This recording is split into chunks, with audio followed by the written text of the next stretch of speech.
Yeah, one, obviously thankful for a victory. I've shared with our team all the time, it's hard to win, and to be 2-0 in the league, is a big deal for us, because that's ultimately what you're competing for, the opportunity to play in an extra game there.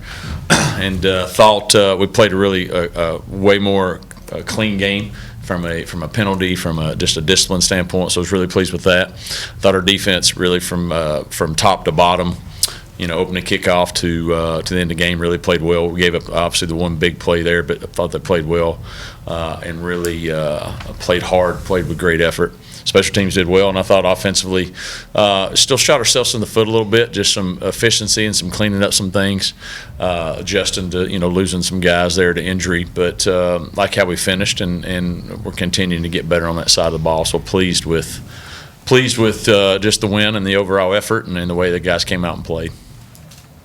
Speaking of the injuries, any update on some of those there? Cooley will be, I think, day to day. There's a chance for him to play this week. We'll see how he responds. His injury was nothing that's a long term, but also it's something that from a healing standpoint, you just got to see how he feels. And so he was not able to do anything yesterday afterwards, and so today will be a key. He'll be doing some things to try to get the return to play, and so we're hoping that he can play. We're not counting on it, if that makes sense, but hoping. And so we'll have to have some other guys step up. Darius Copeland will be out for the year, a lower body injury, and so that's a tough loss for that. For the Cooley perspective as well, you mentioned the potential to play, but you're not counting on that.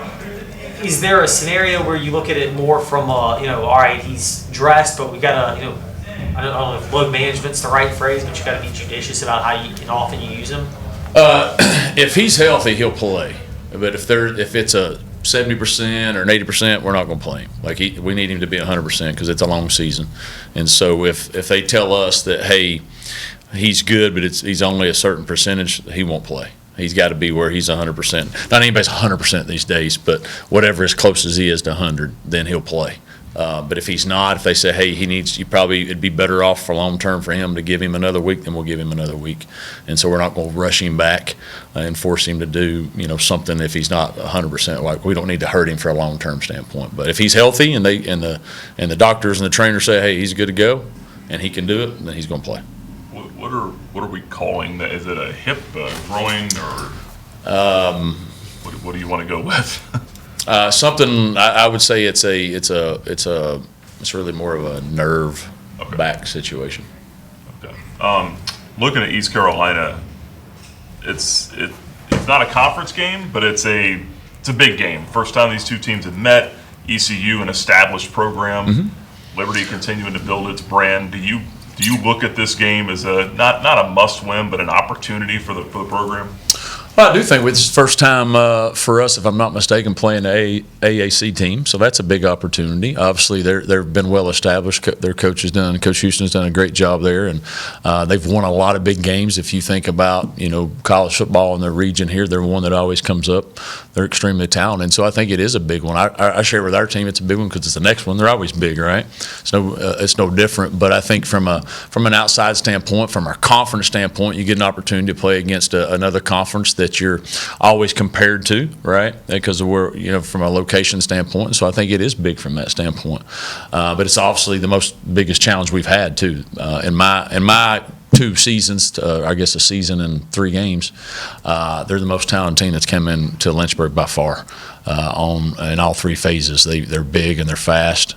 Unbelievable. They play with unbelievable effort, and they play discipline. They do a good job. Coach has done always a good job wherever he's been, and the guys that have been with him. And so it's going to be a big challenge for us. We'll have to play well. We can't start slow and do all those stuff because they'll bury us if we do. So we'll have to play a clean game. But our guys are excited about it. They know it's a big game, and just from a standpoint of having the opportunity to play an out-of-conference team that's here close, that maybe we recruit against. Maybe they've got friends that go to school. There's a lot of different things there. So we're excited about the opportunity to host it, but we also know we're going to have to play really well because they're really good. And if you look at last week, they're a play, maybe a drop interception away from being 3-0 and close to being ranked. You know, they really had that game last week, won really the whole time, and just had some things unfortunately go their way. So they're really good. It's been a long time, but you got a little bit of history with Coach Houston. What do you remember about his teams then, and what similarities do they have today? Well, they always play hard, and they're disciplined, and they're tough, and they're not going to beat themselves. You know, I mean, in the games we played, I don't know exactly how many it is off the top of my head, but it was always going to be tough, and they're always going to be challenging, and they always play extremely hard. You know, and so you're not going to out scheme them. And typically you're not going to out tough them. They're a tough team, and they're not going to quit. You know, you're going to have to play for the whole time, and hopefully we're the same. You know, and so we expect the same there. And so, but it's going to be a big challenge for our guys, and I think our guys are excited about that, knowing that you're playing a team that's traditionally got a lot of respect nationally and has played high level of football, and so. I don't think their defense has given up 100 yards on the ground yet this season. What is it in terms of run defense? Is it a scheme thing? Is it a personnel thing? What has made them successful?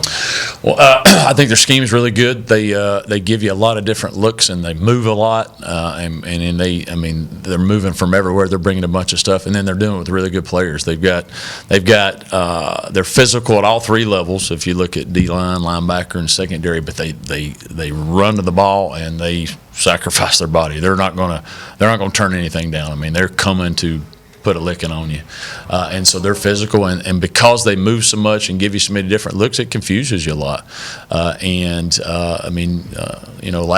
Last week, traditionally their opponent last week rushes the ball really well, and they shut them down. You know, and so that's going to be a big challenge for us. Our biggest challenge, I know, at least in Lynchburg, and maybe the exception of the bowl game, you know, last year, as far as the type of team that they have and the ability they have.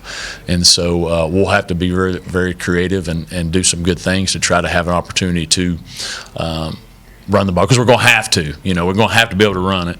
I'm not saying we have to run it for a certain number of yards, but we're going to have to be able to run it enough to help us try to score points. But they're really good, and their scheme is outstanding, and then the players they have doing it are really good.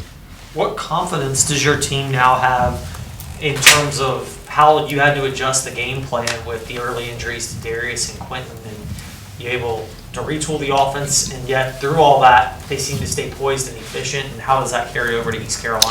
Yeah, I don't think our team ever has lost confidence maybe in who they are and what they do. Just because somebody gets hurt, you know, you all week long other people are practicing, right?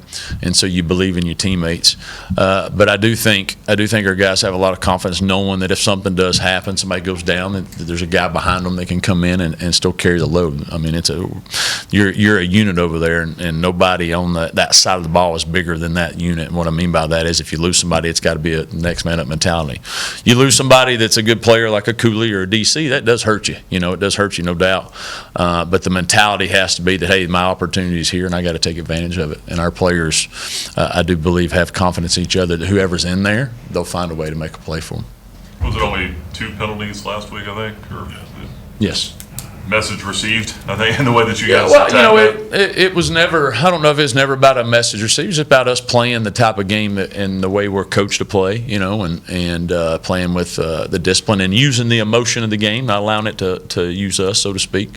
And so that's the type of game you expect to play as far as clean. That it's never going to be perfect, but who we are as far as the way we play and the mindset we play with was more obviously geared towards last week than maybe some of those other ones. Not that, as I said, sometimes in the heat of battle things happen, you know, and they're unfortunate, but if you learn the lesson from it, our program would be better for it, and I believe we've learned that lesson.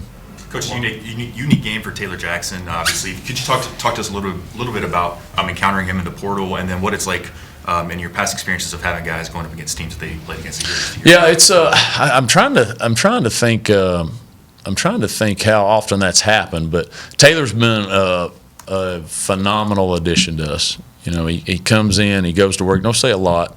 At least to me anyway, right, Taylor? Don't say a lot to me, but he's been a great addition. He's been awesome on that side of the ball. Just been a great presence, and when you're bringing guys in that you need to play right away, sometimes maybe they don't care much as about the team, as more about themselves. And Taylor Taylor cares about the team. He cares about the teammates. He's thankful for being here, and he's thankful for his time at ECU. I know he's got a lot of friends and great people there, and I know this will probably be an emotional time for him, because he's got a lot of people he cares about there, but also he cares about our team. And we're thankful to get him, and we knew we needed somebody that could come in and solidify that position, but also hopefully be a leader for us in there, because at the linebackers, you're communicating with the D-line, you're communicating with the secondary, and he's been phenomenal for us, and he's playing well. And we're excited that we have him, and so everybody knows I'm not one time asking him about giving me some signals or anything of that nature. I would never put him in that situation.